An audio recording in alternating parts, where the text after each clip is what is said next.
Olá, pessoal! Prontos para mais uma aula? Essa aula será de linguagens, códigos e suas tecnologias. E vamos trabalhar a habilidade de reconhecer a presença de valores sociais e humanos atualizáveis e permanentes no patrimônio literário nacional. Boa aula! Olá, galera! Eu sou o professor Rafael Ormes e na aula de hoje vamos estudar a habilidade 17 de linguagens, códigos e suas tecnologias. Essa habilidade consiste em reconhecer a presença de valores sociais e humanos atualizáveis e permanentes no patrimônio literário nacional. Ou seja, existem obras que, mesmo sendo produzidas num passado distante, ou quem sabe até mesmo ontem, elas apresentam valores, ideias que permanecem ao longo do tempo. Costumamos dizer que, nesse caso, a obra artística, a obra literária, é dotada de valor atemporal, de valor universal. E é impossível a nós prevermos, todos os casos, todas as situações. Então, a partir de exemplos, veremos ideias, mensagens que permanecem ao longo do tempo. A primeira é um texto do Noel Rosa que caiu no Enem do ano passado. Onde está a honestidade? Você tem palacete reluzente, tem joias e criados à vontade. Sem ter nenhuma herança ou parente, só anda de automóvel na cidade. Uma vida de esbanjamento, uma vida de riqueza. Esse palacete reluzente certamente trata-se de uma casa com bastante brilho, de bastante riqueza, joias, serviçais, criados. Bem, atentem ao fato de que o texto, até agora, vem falando de uma vida que nós definimos, caracterizamos como nababesca. A segunda estrofe diz o seguinte: e o povo pergunta com maldade, porque as pessoas desconfiam dessa riqueza. De onde ela vem? Onde está a honestidade? Onde está a honestidade? É sinal de que o povo, muito atento, desconfia que esse dinheiro, que essas joias, que esse palacete, acabam sendo fruto de transações ilegais, falta de honestidade. O seu dinheiro nasce de repente e, embora não se saiba se é verdade, você acha nas ruas diariamente anéis, dinheiro e felicidade. Vassoura dos salões da sociedade, que varre o que encontrar em sua frente. Promove festivais de caridade em nome de qualquer defunto ausente. Além da ideia da riqueza ilícita, temos aqui uma ideia de apropriação da boa vontade alheia. A pessoa que se beneficia, por meio de ações hipócritas, em nome de qualquer defunto ausente. Ou seja, temos aqui um texto que, embora produzido em 1933, apresenta um debate que pode ser estendido aos dias de hoje. É só nós pensarmos, por exemplo, nos grandes dilemas, nos grandes problemas políticos associados à corrupção, desvios de conduta. Portanto, trata-se de um texto que trabalha, que constrói uma mensagem que permanece com o tempo. Com base nessa mensagem, o Enem fez a seguinte questão: um texto pertencente ao patrimônio literário e cultural brasileiro é atualizável, na medida em que ele se refere a valores e situações de um povo.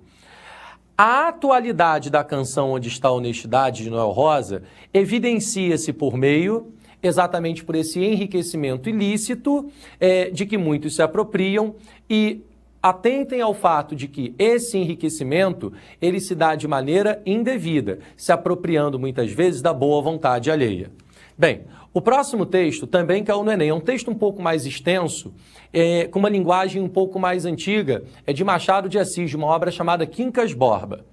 Um criado trouxe o café, Rubião pegou na xícara, enquanto lhe deitava o açúcar. Ia disfarçadamente mirando, olhando a bandeja, que era de prata lavrada. Prata, ouro, eram os metais que amava de coração. Não gostava de bronze, mas o amigo Palha disse-lhe que era matéria de preço. E assim se explica este par de figuras que aqui está na sala. O par de figuras é o Palha, homem de bom gosto, homem refinado, e Rubião, que é um homem do interior que ascende socialmente. Nesse pequeno fragmento, não conseguimos saber a origem do Rubião e a origem do Palha, mas por meio da leitura da história, sabemos que o Rubião é um sujeito humilde que ascende na vida, ele ganha uma herança, e o Palha é um advogado de sucesso. A ideia é que esse par de figuras aqui cria uma espécie de conflito. É o homem do interior, o Rubião, que ascende socialmente, e o Palha, um advogado bem-sucedido que mora no Rio de Janeiro. Um Mefistófeles e um Fausto. Temos aqui uma referência a uma obra de um escritor muito famoso, um escritor alemão chamado Goethe. Mefistófeles nada mais é do que uma figura tentadora, que traz o pecado, traz as facilidades para Fausto, que acaba cedendo a essas facilidades trazidas pelo demônio. Mefistófeles é o Palha, Fausto é o Rubião. Tivesse, porém, de escolher, escolheria a bandeja. Se o Rubião tivesse que escolher entre o café e a bandeja, ele escolheria a bandeja, porque a bandeja é feita de prata. Primor de argentaria, execução fina e acabada. O criado esperava teso e sério, era espanhol, e não foi sem resistência que Rubião o aceitou das mãos de Cristiano, o empregado. Por mais que lhe dissesse que estava acostumado aos seus crioulos de Minas e não queria línguas estrangeiras em casa. O Palha, ele está habituado a empregados brancos, franceses, espanhóis. O Rubião, que veio do interior, está habituado a ser atendido por escravos. O amigo Palha insistiu, demonstrando-lhe a necessidade de ter criados brancos. A ideia é que o Palha tenta incutir, colocar na cabeça do Rubião a ideia de que é importante ter empregados brancos. Por que isso? Rubião cedeu com pena. O seu bom pajem, que era o rapaz que o acompanhava, que prestava serviço a ele, que ele queria pôr na sala como um pedaço da província, nem o pôde deixar na cozinha, onde reinava um francês, Jean, foi degradado a outros serviços. Ou seja, a ideia é a de que a ascensão social do Rubião faz com que ele mude a sua visão de mundo, incorporando o olhar da figura da elite, representada aqui pelo Palha, o homem que traz a tentação, a riqueza, o esbanjamento. Olha a pergunta do Enem. Quincas Borba situa-se entre as obras-primas do autor Machado de Assis e da literatura brasileira. No fragmento apresentado, a peculiaridade do texto que garante a universalização de sua abordagem reside, por mais que seja um texto publicado há muito tempo, por mais que seja um texto antigo, vejam que existe um debate muito pertinente nele, em relação a uma espécie de duelo entre a essência do Rubião, que é de um homem humilde, que por ganhar dinheiro começa a viver uma vida de aparência, como a da elite com a qual agora ele começa a conviver, a elite na qual o Palha já estava inserido. Funciona mais ou menos da seguinte forma, galera. Se eu trago para vocês, por exemplo, 2 copos com água. Um é um copo de, vamos supor, gelatina. O outro é um copo de cristal. Se você é de origem humilde, se você leva uma vida pacata, sossegada, não dá valor à riqueza, ao material em que está a água, você bebe em qualquer um dos copos. Para você não faz a menor diferença. Agora, quando você começa a entrar em contato com requinte, com o luxo, com o dinheiro, é provável que você despreze aquele copo de gelatina e só aceite beber água no copo de cristal. Então, cuidado, não vamos julgar propriamente o Rubião, porque muitas das nossas atitudes podem ser semelhantes à dele. Bem, temos aqui agora um texto híbrido da Mafalda. A Mafalda é a menininha e ela está muito preocupada com a mãe. Vamos ver por quê? Coitada da mamãe, está preocupada porque amanhã vou começar o jardim da infância e ela tem medo de que eu não goste. É muito comum que as crianças manifestem uma certa aversão à escolinha, porque estão sendo retiradas do seu universo familiar, né? Vão ter que conviver com outras crianças. É difícil. Eu podia dar uma acalmada nela, na mamãe, dizendo que estou com vontade de ir para o jardim da infância, depois para o 1º grau, o colegial, a universidade, etc. Bem, Mafalda se aproxima de sua mãe e, cheia de boa vontade, preocupada com o estado dela, diz assim, ó, sabe, mamãe, eu quero ir para o jardim da infância e estudar bastante. Assim, mais tarde, não vou ser uma mulher frustrada e medíocre como você.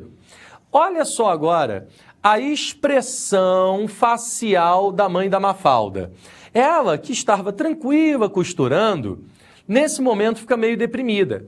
A Mafalda meio que acorda sua mãe para o estado dela. A mãe da Mafalda é uma mulher frustrada, medíocre. Exatamente porque ela se enquadra na categoria de mulheres que vivem uma vida presa à casa, presa ao lar, ao cuidado com os filhos. Não que a Mafalda tenha tido má vontade, mas ela aqui nos traz uma reflexão interessante. Quantas são as mulheres que continuam segregadas ao trabalho doméstico? Isso vale para ontem, vale para hoje e valerá para amanhã. É verdade que muitas mulheres têm conquistado seu espaço, mas convenhamos, ainda é o que predomina na nossa sociedade contemporânea.